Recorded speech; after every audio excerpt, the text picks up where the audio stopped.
현재 베트남인들이 폭동 수준의 분노와 시위로 한국 축구는 후진 축구이며 일본 축구를 배워야 한다고 한국 축구를 무시하며 지난 한국과의 경기에서 손흥민 선수까지 비난하던 베트남 대표팀 감독 트루시에를 결국 경질하며 다시 박항서 감독님을 모셔오라고 하여 뜨거운 화제가 되고 있습니다. 과거 박항서 감독이 이끌던 베트남 대표팀이 월드컵 아시아 예선전 우리나라 신태용 감독이 이끄는 인도네시아를 상대로 0대3으로 대패를 하였습니다.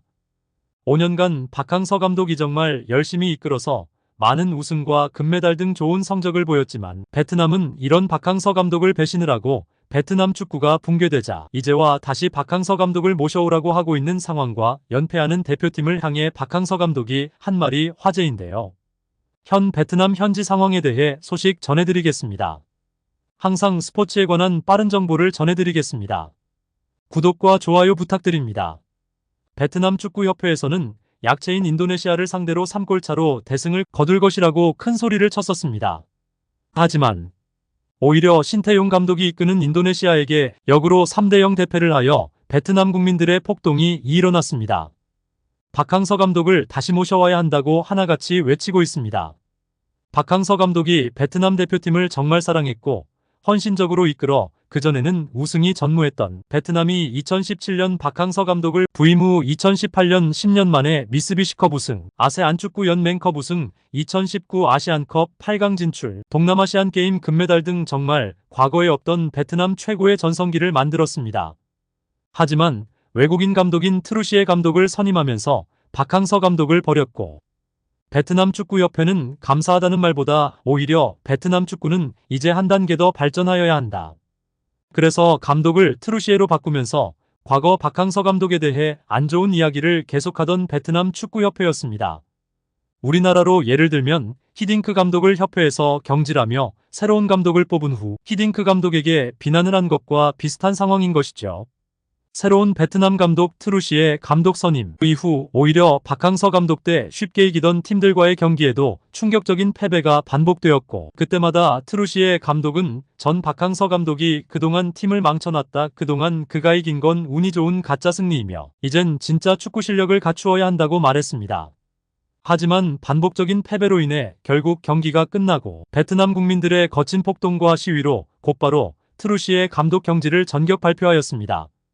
과거 2004년 카타르 대표팀을 맡은 트루시에 감독은 인도네시아 팀에게 그때도 2대1로 패배를 당하고 바로 해고당하였고 이번에도 인도네시아 팀에 패배 후 바로 경질당하는 웃지 못한 상황입니다. 베트남 축구협회는 지난해 2월 베트남 축구를 위해 헌신하던 박항서 감독과 재계약을 하지 않고 트루시에 감독을 선임하였습니다. 그 이후 베트남은 최근 10경기 중 1승 9패라는 경기 결과로 그동안 박항서 감독이 쌓아 올렸던 베트남 축구 성적이 완전히 곤두박질 치게 되었습니다. 어떻게 보면 우리나라도 클린스만 감독을 계속해서 끌고 갔더라면 비슷한 상황이 나왔을 겁니다. 그래도 트루시에 감독은 클린스만 감독과는 다르게 베트남 축구협회에서 경질하면서 그동안 베트남 팀을 위해 열심히 노력해준 것을 감사하게 생각하며 그의 가족의 행복을 기원한다라고 말한 것을 보면 클린스만 감독하고는 다르게 책임감 있게 열심히 한 것으로 보입니다. 박항서 감독의 은혜를 모르고 베트남 축구협회와 언론은 박항서 감독과 한국 축구를 무시하는 발언을 하며 트루시에와 일본 축구를 높게 평가하였으며 트루시에 감독은 이젠 후진 축구인 한국식 축구가 아니라 일본식의 선진 축구를 해야 한다고 박항서 감독을 버리면서 연이은 보도와 무시하는 발언들을 하였습니다. 이뿐만이 아닙니다.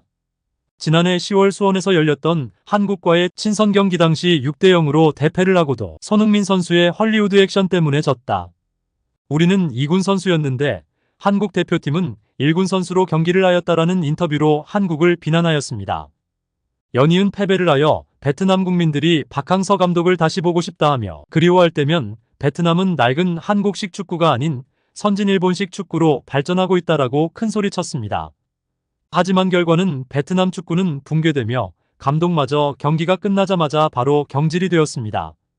이제 와서 베트남 국민들은 박항서 감독을 다시 데리고 와야 한다라는 주장이 뉴스뿐 아니라 SNS에도 엄청나게 올라오고 있는 상황입니다. 이렇게 은혜를 원수로 갚은 베트남 축구협회와 베트남 선수들에게 말하였습니다. 박항서 감독은 승리를 하기 위해서 지금 감독을 믿고 투지를 불태워 더 열심히 힘을 내라고 조언을 하였습니다. 한국 축구 팬들은 박항서 감독님 은혜를 모르는 베트남 축구협회를 믿고 절대로 가지 말라고 하고 있습니다. 반면 지금 인도네시아에서 새로운 역사를 쓰고 있는 신태용 감독이 있는 인도네시아는 온 나라가 축제 같은 분위기입니다. 인도네시아는 월드컵 예선 진출도 매우 힘든 나라임에도 불구하고 신태용 감독이 선임되고 상승세를 타며 월드컵 최종 예선 진출이라는 정말 역사적인 기록이 눈앞에 다가왔기 때문이죠. 인도네시아 축구는 정말 말도 안 될 정도로 후진 축구를 하며 축구 경기장에서 팬들의 난동으로 127명이 사망할 정도의 인식을 가진 나라입니다. 신태용 감독이 부임 이후 새로운 축구 시스템을 구축하여 제대로 된 훈련을 하고 있습니다. 하지만 처음 신태용 감독이 부임했을 때 엄청난 비난을 받았습니다. 신태용 감독이 처음 감독을 맡을 당시 너무나 심각한 상태였는데 신태용 감독은 어린 선수들을 기용해 하나하나 훈련시키며 성장하는 축구를 하는데 인도네시아 언론들은 그 선수들이 언제 커서 어느 세월에 승리를 하겠냐고 엄청난 비난을 하였죠.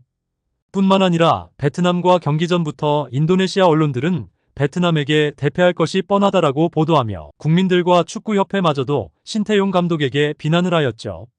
그러나 아시안컵 D조 2라운드 인도네시아와 베트남 경기에서 1대0으로 인도네시아의 승리로 이끌었습니다. 이 승리를 가져다준 선수는 바로 신태용 감독이 어린 선수를 기용해 훈련을 하나하나 시켰던 19세 페르디난과 21세 에르난도였습니다. 그동안 수많은 비난과 욕을 먹었지만 인내하고 인도네시아 축구의 성장을 위해 노력한 신태용 감독에게 지금은 환호를 하며 신태용이라는 이름을 연이어 부르며 신태용 감독님께 진심으로 감사드린다고 하고 있습니다. 신태용 감독은 2024년 6월에 계약이 종료됩니다. 인도네시아는 과거 베트남처럼 박항서 감독을 버리는 행동을 하지 않는 길을 선택하기를 바랍니다. 하지만 신태용 감독님에게 우리나라 팬들은 동남아시아 쪽은 딱 저 정도까지만 해야 한다, 더 잘해줘도 배신을 할 것이다. 본인들이 잘해서 그런 거라 생각하는 나라가 많다라는 의견들이 많습니다. 여러분들의 의견은 어떠신가요? 편하게 각자의 댓글을 남겨 서로의 의견을 공유해주세요. 끝까지 시청해주셔서 감사합니다. 구독과 좋아요 부탁드립니다.